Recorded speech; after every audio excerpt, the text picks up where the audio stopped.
Hello guys, how's it going? My name is Dal. As of this day today, the patch 9.1.5 is releasing in a week, so mark your calendars on the 3rd of November for any of you EU boys. Is there anything you should do before this patch arrives? I came up with a couple things you could do with the preparation for patch 9.1.5 in order to get ready for it, maybe prepare better for the Mage Tower, and take advantage of all the quality of life stuff as early as possible. But I also came up with a couple of things that you can skip out on this week, especially if you're someone who doesn't have a lot of time to play WoW and you want to be able to get the most amount of value for a short amount of time that you have to play the game. And there are some things you could choose not to do this week until 9.1.5 arrives so you can have more value for your time. As per always, most of you guys watching these videos are not subscribed. If you watch these videos, you might as well hit subscribe as well as hit the bell, especially if you're interested in future WoW updates like patch 9.2, a major content patch at some point in the future, or maybe announcements for a future next expansion.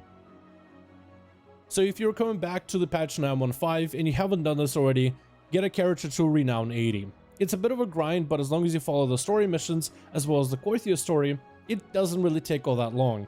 Grinding one singular character to 80 Renown is something most of us have done already, and with a lot of the different catch-up benefits of Renown grinding, you should be able to do it pretty quickly. Renown 80 is going to be necessary and important for free Covenant switching for your mains and alts, so you'll definitely want to make sure you get that done as soon as possible. However, something you don't have to do this week is farming Soul Ash or Soul Cinders. Honestly, if you're not a huge fan of TORGHAST, this is something you could skip out for this week.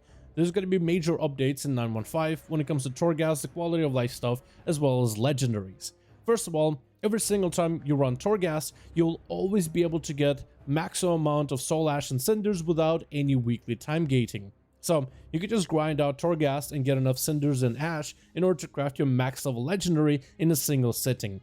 You'll also be able to get more Cinders and Ash in 9.1.5. That's a lot of Soul Ash and Cinders to craft your legendaries. However, if you're not satisfied with different legendaries, you can always recycle them to get the Soul Ash and the Cinders you spent in order to craft that Lego. Especially if you're someone who wants to experiment with a variety of different builds, this patch is looking like it's going to be less punishing when you want to try new things and try different playstyles. So if you're someone who doesn't want to spend too much time in TORGHAST but wants to get the most amount of value, just wait until next week when the amount of resources you'll be able to earn from TORGHAST is going to be turned way up.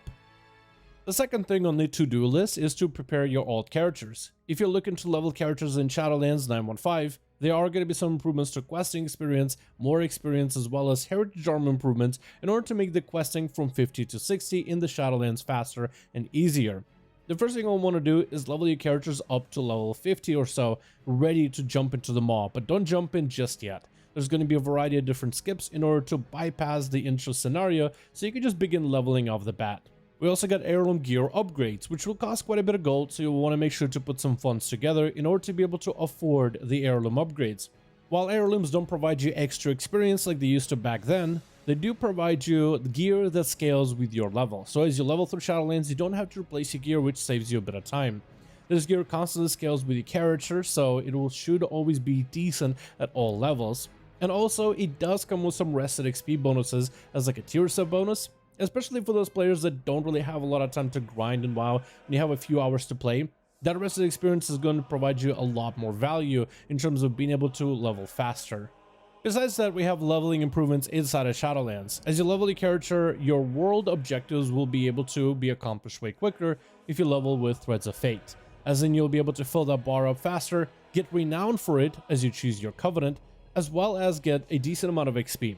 You also have 2 daily quests added, one for joining into TORGHAST, which gives you almost a level worth of XP, and one for joining Battlegrounds. So a lot more daily opportunities for players that don't log on regularly to be able to get quite a bit of extra XP. So hopefully with all these 9.1.5 changes, we should be able to level slightly faster and hit level 60 on fresh new alts to enjoy some of the quality of life alt-friendly benefits.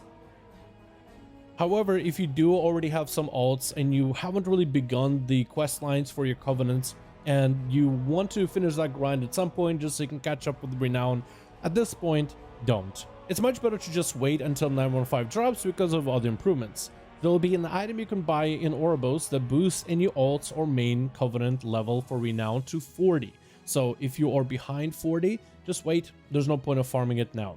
Also, if you are thinking about finishing the quest line for the Covenants, so you can unlock the soul binds, and some of the soul binds can be very game-changing for a couple specs and classes, wait until 9.1.5. You'll be able to just get a quest line as long as you have a character that has already done that Covenant story. You'll be able to unlock those soul binds immediately without having to dive into the story, which will make accessing the Covenant and as well as some of the endgame content of that Covenant far easier. If you are behind on allied races, especially for those allied races in Legion, it's a good idea to start getting them now, especially with new 9.1.5 customizations High Mountain, the Nightborn, the Lightforged, as well as the Void Elves are getting. You can figure out what the quest lines and what you need to do from the different embassies in Horde or Alliance, in Orgrimmar and in Stormwind, or simply Google a guide for it, and I'm pretty sure a Wowhead article will come up shortly. Majority of this have to do with the quest line, a little bit of the story stuff, maybe in different zones or in different parts of Legion, in order to be able to unlock these allied races, and they're far easier to unlock nowadays. And also some of these customizations really do look good, so if you think of swapping your character around to a different allied race for the looks, you will definitely want to get these done as soon as possible. Another thing on the do not do list is switching Covenants. Just wait until 9.1.5. As we mentioned earlier, once you have a character that reaches 80 renown, your main as well as alts and every other character you create will be able to switch around with Covenants anytime they want to from Oribos, and you will not have to incur that 2-week questline whenever you do go back to a Covenant. This is going to be a nice quality of life feature that will allow players to explore different playstyles that come with playing different Covenants. There's certain builds, even certain legendaries that are restricted unless you play the right setup, and this is going to allow players a lot more freedom in playing what you want and playing how you like. I've had a lot of friends tell me that they are switching to the Covenant they are planning to play in 9.1.5 in order to prepare for it, but at this point just wait and get one character to renown 80, and then your alts and mains can just switch Covenants whenever they want to. No need to deal with that quest line or anything like that. So if you are thinking of switching or going back to a Covenant, I think it's best just to wait out this week, wait until the next week, and then do your switching whenever you wish to. The last on the to-do list is a pretty big maybe, but I still thought it should be worth doing it, and that is maybe getting a set of Timewalking gear. The Mage Tower event for Legion Timewalking is something that a lot of players are excited for, and it's going to be one of those things that's actually Timewalking scaled, which means that the Timewalking Legion Mage Tower shouldn't need specific item level or specific gear in order to make it easier. So it's not that you're required to do any kind of Timewalking gear farming, as a lot of the challenge will come down to whether you know mechanics or not, and if you can use your class abilities properly with game mechanics, similar to like a Dark Souls fight. They're pretty well finely tuned so far. However, if you're someone who doesn't really like doing difficult content in WoW or isn't really good at it mechanically, then it might not be a bad idea to start farming up a Timewalking set. So far, in Blizzard could change in the future, all this gear scales, and looking for gear with extra sockets or bonus effects, and maybe even looking for certain trinkets that scale extremely well inside of Timewalking content might be to your advantage for free damage or maybe even survivability in some cases. My best advice would be to at least start doing Siege of Orgrimmar farming. Just turn it on the highest difficulty possible and start collecting as much gear with as many socket pieces as you can. Also, looking at some of the different dungeon sets for gear with a bunch of different sockets can also be quite good. In the description of this video, I'll leave a link to a Reddit guide that talks everything about Timewalking gear and how you might be able to take advantage of it. Certain best slot sets, the best gems you want to run, the enchants you want to run, from players that do Timewalking dungeons and raids all the time.